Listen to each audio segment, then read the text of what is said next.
What's up, everybody? Welcome to another episode of Why We Love PlayStation VR. Sitting across from me this week and every week, magician, fencer, podcast star. I make him play PSVR. It's Desra. Sitting across from me, another guy in blue and black, is Brian. Oh, we color coordinated today. I totally didn't So do excited. it on. Actually, I got out of the car and I was like, oh crap, I forgot my shirt. That works too. And every week on Why We Love PlayStation VR, This week, we dip into the PlayStation VR archives, the VR Retro Vault. Not true this week, and we talk about a game for like a half an hour, and we tell you whether you should or should not be playing it. Man, sometimes a game just comes out, and we want to discuss it right away. Yeah. It happens, and that's what we're doing this week. well, and not only that though, this is kind of one of those games. I mean, it's been out for a while. It got fixed. It got some updates. Got some DLC. You are really stretching the definition of this show. Well, it just came out for a different platform. Very and true. of course, we're talking about XING, which is hopefully the pronunciation they're going for. It is absolutely the pronunciation they're going for, Right. with an inference to the word crossing. Right. Right. Okay. The land beyond. Not the failed international social network. XING: The Land Beyond from White Lotus Interactive, released February 12th, 2019. Man, that was very recently. For $19.99. And if you happen to be watching this episode the day it comes out, which is probably pretty unlikely, there's still a 25% PS Plus discount for the launch week. So it's $20, and then if you have PS Plus, it's another 25% off. $15 for Plus members. What kind of game is XING: The Land Beyond, Desra? Ever played Myst? No. Okay. I played that abduction game on PSVR. It's just like that, right? In that you're exploring a world and trying to unlock puzzles to get through it, yes. Yes. But it's an exploration puzzle-solving game. There's probably a more coherent way to put that, but yeah, it's I saw one review that kind of unkindly called it a Myst clone. Ugh. Which I don't think it's quite that, but that's the same general idea. You're stuck in this world, and you've got to make your way through it by solving puzzles. Yeah, it's not just any world. It is the land of the afterlife. Yes, you're dead.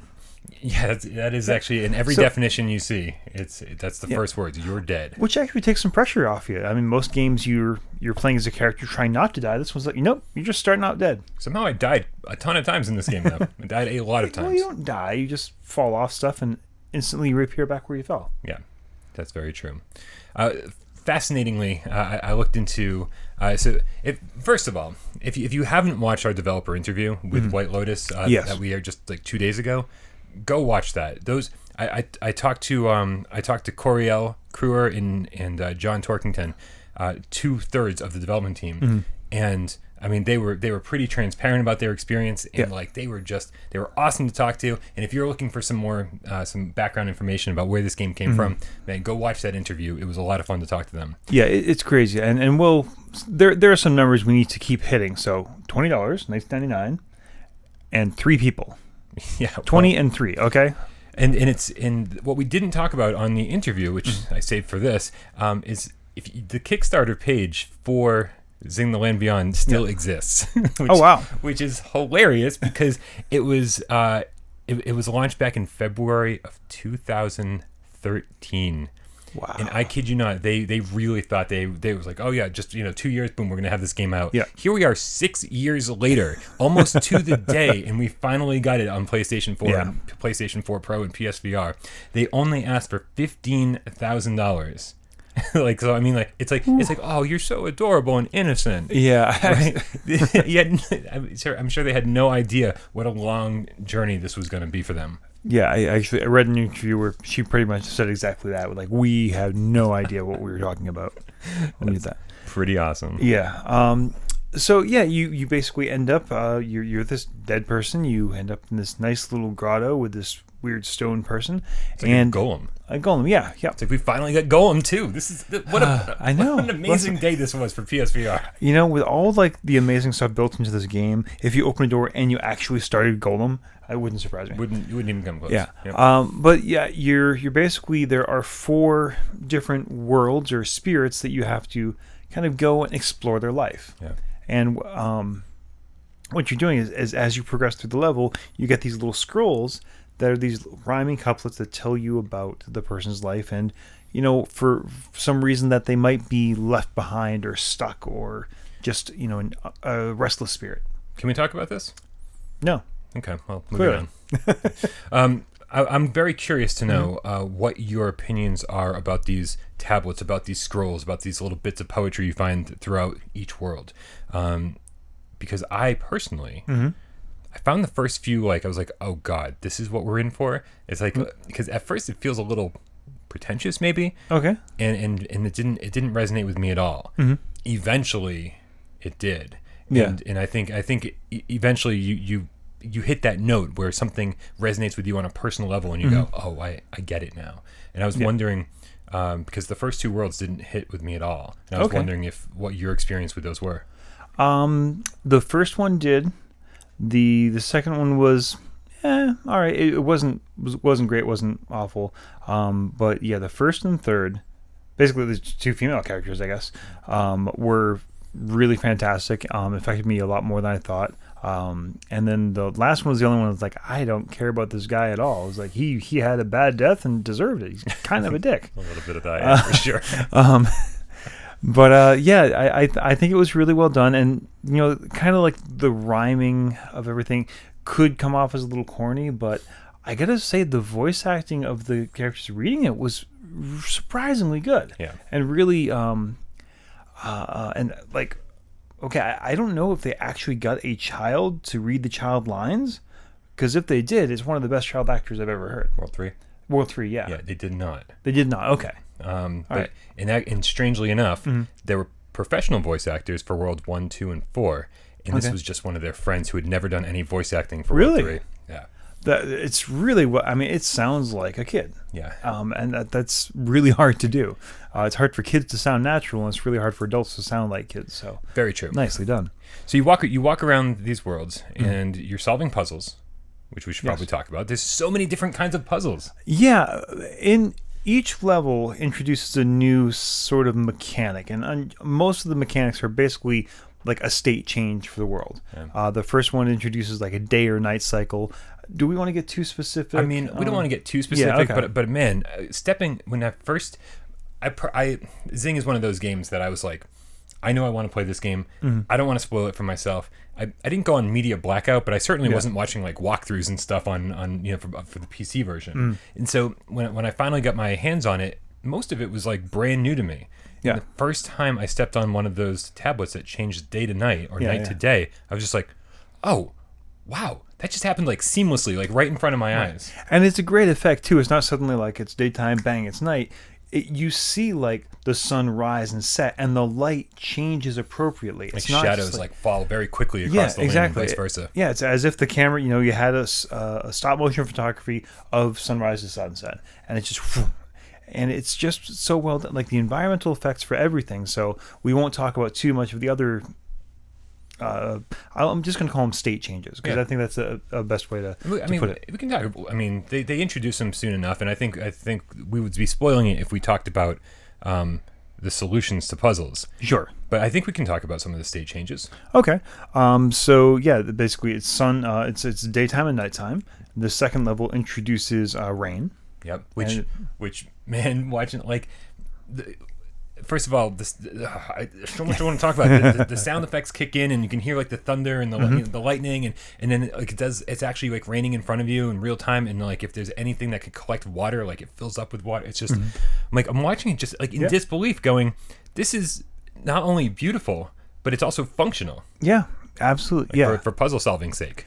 And yeah, that's one thing that we'll keep talking about the mechanics, but that's one thing that kept hitting me over and over again. Because I did the same thing. Like I knew nothing about the development team, nothing about that story going in. Like we have played so many puzzle type games, escape the room type games, you know, this and that, where like the physics doesn't work and blah blah blah. This is just one of those games where you fire it up, and the second thing you see in the menu, it's like, oh, I'm in good hands here. Right, even the menu reeks of quality. Yeah, it's like, oh, these people know what they're doing. Yeah, So I did mention this to them. I was like, how come I've talked to tons of other developers of, there are 3 people who made this game and it just reeks of AAA development. Yeah. And then I'm talking, and we play plenty of other games that are made by 1, 2, 3, 4, 5, 6, 7, who knows how many people. There's a game we talked about very recently made by 19 people. Yeah. And it's just, I mean, the level of care and quality that got put into this game is amazing. But that also has to do with the amount of time they had to do it. This is what 3 people can do in 6 years, right? How many other developers have we talked to that spent 2 years on their game? Yeah. Like here's 10 people working for 2 years. Okay, well, it makes sense. But man, 6 years, like just dedicated to one game and like really, bringing it to fruition. But and also just to put it in context too, 3 people with and how many games did they release before this? This is it. This is the first one. This is a freshman release. They were greener than green. Right. So back to the mechanics. The third level introduces basically winter, freezing, and this is something like as a New Englander, like there and people from other parts of the world where you have snow, there are different types of snow. There are different types of like winter, and this just captured that like just cold enough to snow, light fluffy flakes. Like it really felt like I was there. Like there's a type of snow that this was recreating, and it just felt and captured it so perfectly. Agreed. Like everything, like the quiet. Yeah. Everything just quieted down. It's like and then the last one introduces basically controlling where the wind can point. And what's amazing when Brian said, okay, play this game. People say it's going to be like, this 20, 30 hour long game. Did we think that? Yeah. Well, you mentioned something like that. Okay. And I fired up the first level, and honestly, I probably knocked it out in about an hour. Yeah. Like, all right, well, if there's 3 other levels. I'm looking for maybe 5 hours tops. It's fine. But each level gets progressively more difficult and complicated because it's not like, this is the sun level and this is the rain level. No, you need, the mechanics build on each other. Right. So by the time you get to the 4th level is probably 4 times as long as the previous levels before it. And when you said you beat the first level in an hour, I was like, you're crazy. You're really good at this because I think it took me at least 2 hours to beat the first level. And so I was like, man, I'm really in for it. Yeah. And so I think you can probably get through this whole game in about 10 hours. Like that's pretty safe to say. Well, okay. I would say you can finish the 4 stories. If you want to consider, each level also has a number of these sigil, these runes hidden in it, and those can be a bad word to find. A lot of them are just totally optional. Like, sometimes, especially at the beginning, you're like, there's a rune, I'm going to grab it. But man, very quickly do these things become harder to get. Yeah. And I first found there's a clock puzzle that like frustrated me probably more than it should have. And I saw and the rune is just sitting there like basically in the middle of the puzzle the whole time, and you're just like, I know I should get that, but I ain't gonna because this already took me so long to get through that I'm like, I just need to move forward. Going back retroactively here, like if I could turn back time, I'm not gonna sing, I swear. I would have gotten all the runes to begin with because it's not easy. I think this is a major ding against the game. Yes. You can't just dive into different sections of each world. When you go back and replay each world, you have to start from the beginning. Right. And it's so you have to know which rune you missed, and you have to okay, well, just resolve all the puzzles and get to the point where you're like, okay, there's the rune I missed, now I got to get it, and then you got to go finish the world. And not only that, there are a few of those rune puzzles that if you don't do it right, you can't like undo your choice. Like you can't like reset the puzzle. For most of the actual like solving the puzzle, if you make a mistake, there's some kind of like fail state. There's some way to reset things. Yeah. Unless I'm missing something, there were at least 2 that I came across that was just like, I just screwed that up. So I don't think I can go back unless I restarted the whole level. Yeah. And which kind of stood out to me, which is why I'm totally open to admitting that there may be something I missed, because most of the puzzles are so well developed that you don't get to that problem where like, I screwed it up and I can't solve it now, I have to reload, which there are plenty of games that do have that problem. And so The funny thing is, we talked about Red Matter recently, and Red Matter, another game where you walk around and you solve puzzles. And I love the way Red Matter does it. Yeah. Right. Red Matter like totally keeps everything very grounded in the environment, and very grounded in the story, and going. It's very contextual puzzles. Yeah. And it makes sense. This is very clearly a different type of puzzle game. This is, you walk into a new section and bam, here's a puzzle just for puzzle's sake. It's like, it's a puzzle game. Here's your new puzzle, and you're like, oh, okay. And like, I don't generally like those kind of games, and I love this. So that is definitely saying something about. And I don't know if it has something to do with like the difficulty level, where it was just difficult enough for me to feel really smart when I solved it, and or kind of dumb when I didn't figure it out right away. But man, like this, for some reason, this made me want to keep pushing forward, despite the fact that it's not my style of game. Yeah, it's definitely, I have complained in the past about puzzle games where it's just like, oh, this random crap lying around, like who would ever do this? But it's not. But the difference is, this isn't trying to be a real world. Right. I think that's the important difference. We've played some, oh gosh, The Room. The Door. Yeah. The Door, where it was just like, oh, it's supposed to be a real world, and here's this absolutely insane thing no one would have ever done ever at any time. And that's where the conflict happens. Where Red Matter is like, this is a real world, and we're gonna kind of nudge things a little bit, but you have to turn on this power thing.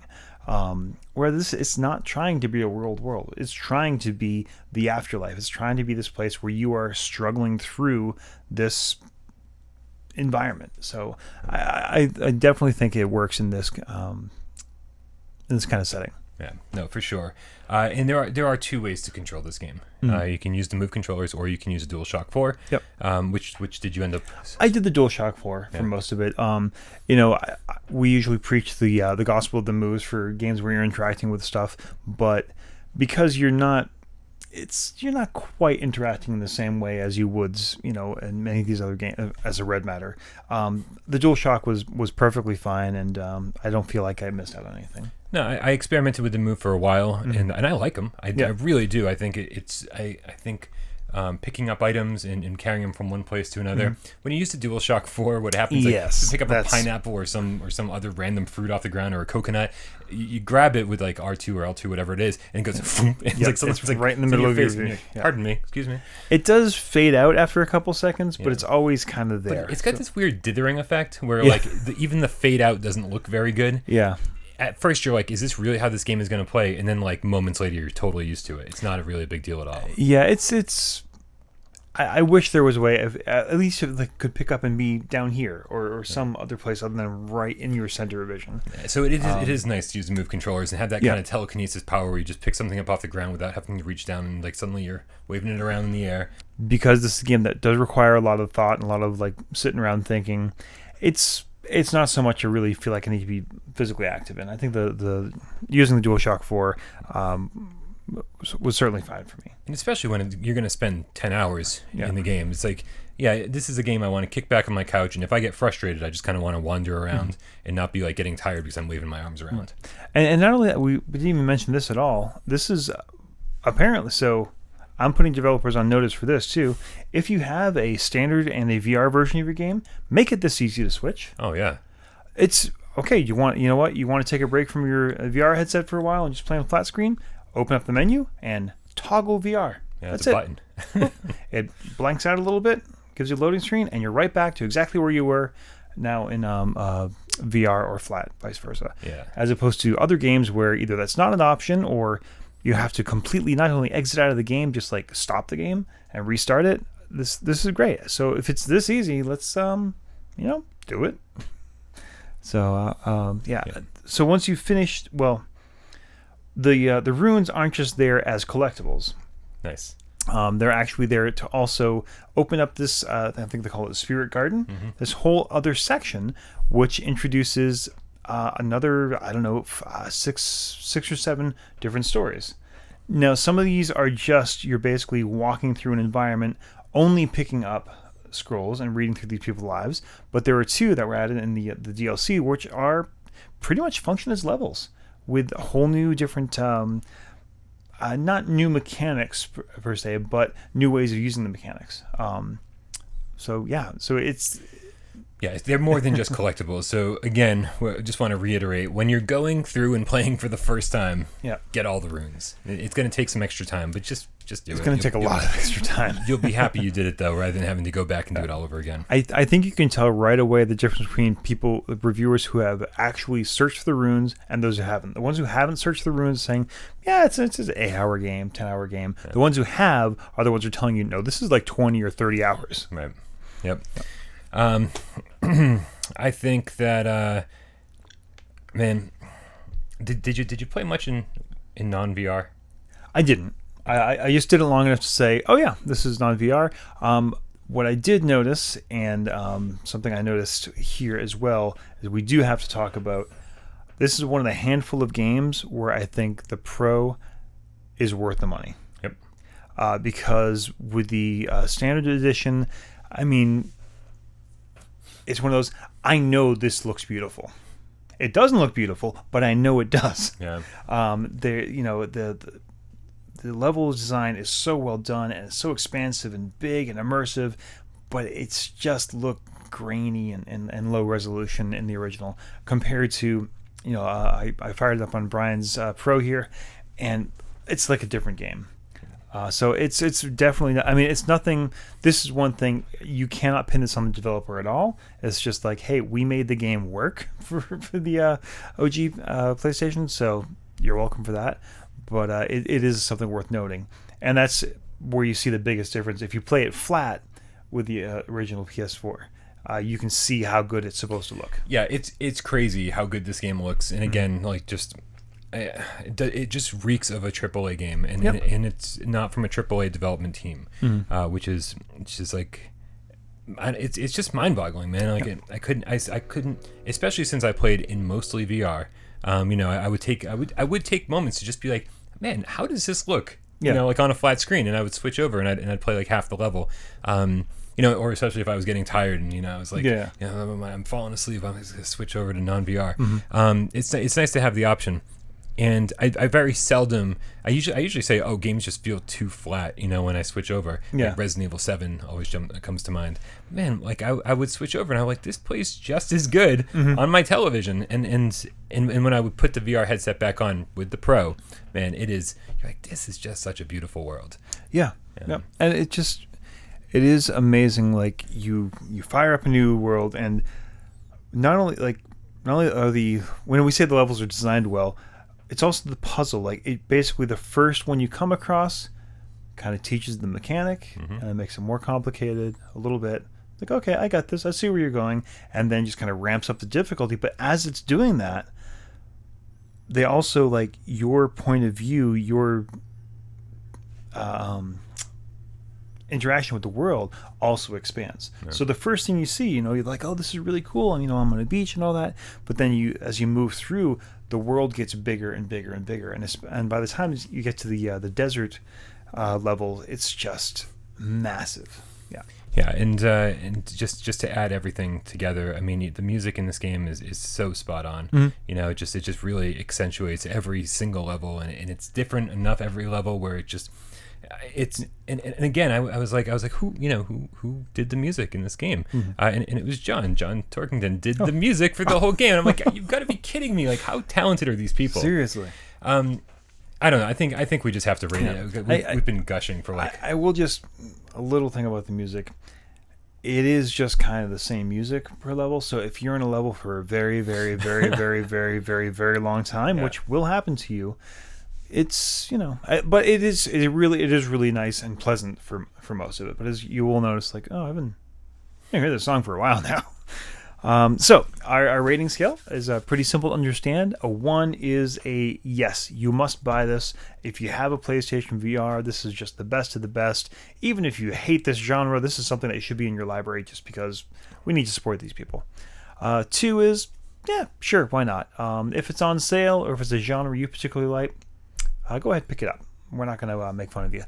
And 3 is no. Do not buy this game. Do not reward these people. Friends do not let friends buy junk. And we need to vote with our wallets and tell these developers we deserve better. I would like to at some point discuss the The 3. The 3, okay. The 3. I'd like to give our scale a little bit more of a range. Sure. Because we do like to say, we give strong 2s and weak 1s. And in the last week on Ancient Emulator, I gave a very strong 3. Yeah. Right? Or very weak 3, however you'd say. It's close to a 2. I would like to say 3 is kind of the bottom of the barrel. I would like to say that it's really not worth your time. But calling it absolute crap, I think we might need to work on the scale a little bit. Yeah. A few comments in the comments. Did I say absolute crap? I don't think so. No. Okay. But I want to make sure that okay. Yeah. Friends don't let friends buy crap. It's like, I like the saying, but I want to make sure that we give ourselves a little room to breathe with the scale. Fair enough. Oh, I guess I should rate it. Yeah. So 1, 2, or 3. 1, 2, or 3. So the funny thing is when I started this game up, the first person I thought of, the first thing that went through my head was, this is a Justin Sadowski game. This is a J-Dow game because he jokes about how much he likes Perfect, the vacation simulator. But but it's true. He really does like it, right? He's like we joke about it, but it's true. He enjoys it. Yeah. And so Mind Labyrinth VR Dreams, it's another one for people who I wanted just a nice place to go and listen to music and enjoy these beautiful serene worlds and just have a place to meditate and chill and relax because I have a stressful life or I can't, I just need a place to get away. Yeah. I totally get that, right? We even hear from people who will just sit by a river in Skyrim and just be like, this is just what I need right now. Yeah. Right? Which is, I totally get it. I totally get it. Games like XING The Land Beyond are making games like Perfect and Mind Labyrinth VR Dreams, making that genre of game extinct, making them obsolete and totally unnecessary because what XING The Land Beyond managed to do was create this magical, spiritual, meditative world where you can just walk into it and listen to the music and enjoy the scenery. But then there's also something to do. Yeah. Right? It is such a world where you feel relaxed at all time, even though you're about to get pretty pissed off at struggling with these puzzles. It just feels like there was so much care and thought put into this game from everything, from the get-go, from the menus all the way down to the graphics, the environment, the sound, everything. If this is not in your PlayStation VR library, I don't know what to tell you. In the price point, when they announced that this was going to be $20 with a discount for make it $15, I was like, you're out of your mind. You easily could have charged 30. I mean, I don't want to push the boundaries here, right? But I can't believe they didn't charge 30 for this. And with something like Mind Labyrinth VR Dreams going for 25, what that game just became obsolete. So this is absolutely a 1. This is a strong 1. This is a game that I can't imagine anyone disliking, even remotely. It's just fantastic. Yeah, I couldn't agree more. This is absolutely, by any definition, a 1. I think, honestly, a game with this much quality, this much content, this much depth and design put into it for $20, that is disruptive, honestly. Like you said, making these games extinct, if this becomes the benchmark, if this becomes popular and everyone with PSVR is buying this game, you're not going to be able to roll out crap for $40-$50 anymore. Okay, because you have a bunch of consumers who've been educated hey, we only paid $20 for this amazing game. Right. So watch out. I will say, you mentioned getting pissed off. At no point, and I think this is really important to say, I was never pissed off at the level. Right. I was never pissed off at the mechanics and this isn't working, this is stupid. It's no, there's something I'm missing. There's a piece, by the time I got to some of the more difficult levels, I gotten so much trust in them. It's no, I'm not seeing what's here. Right. The solution is here, and I'm upset because I'm missing it, not because, as some other games, oh no, it's just a piece of this puzzle that I literally do not have because it's broken. So yeah, if you do get frustrated, man, it is on you. And take a step back. We're not blaming you for getting frustrated, but take a step back and be like, maybe I need to come back to this tomorrow. Yeah, I just wanted to make sure, I was frustrated at myself, not the game, which I cannot say about every game we played. I think there's, I've said that this is a game for everybody. Everyone should play this, and I think that means 2 very different things. Yeah, I think that there are people who will buy this and just try to blast through it and be like, I love puzzle games. This is so much fun, and just spend spend the next 2 days of their life just trying to get through it. But then I think there are people who are like, I don't know, man. Like I've got a lot of puzzle games I haven't finished. I say get this, put it in your library, spend an hour with it a day. And try to get through some puzzles and see how far you can make it, and then put it away and come back to it the next day, because this is a very therapeutic, meditative, awesome experience. Or just get it and put it in your library to support these folks, because I want to see what they're doing next, man. Yeah, and they did hint that there's something else in the works that they just can't talk about yet. So even though they've been hard at work on this for 6 years, there's more coming from them, and I couldn't be happier. I couldn't be more excited to hear what they're doing next. Yeah, this is great. And that pretty much does it for another episode of Why We Love PlayStation VR. If you played Xing: The Land Beyond, I know it's only been out for about a week or so at this point, but let us know your early impressions, or maybe you blasted through it like we did. Did you find the golden banana? Did you find the golden banana? That's a strip club. Is it? It is a strip club. Okay. There are no strip clubs in this game. We're not going to talk about the golden banana. Oh, no. Or my 21st birthday. If you let us know what you thought grape of the game, that's also a strip club. Wow, this podcast just took a strange turn. Also, what other games do you want us to talk about? The list is never ending, but we always want to hear your suggestions. As always, I'm Brian Paul. I'm Des. And we'll see you next week.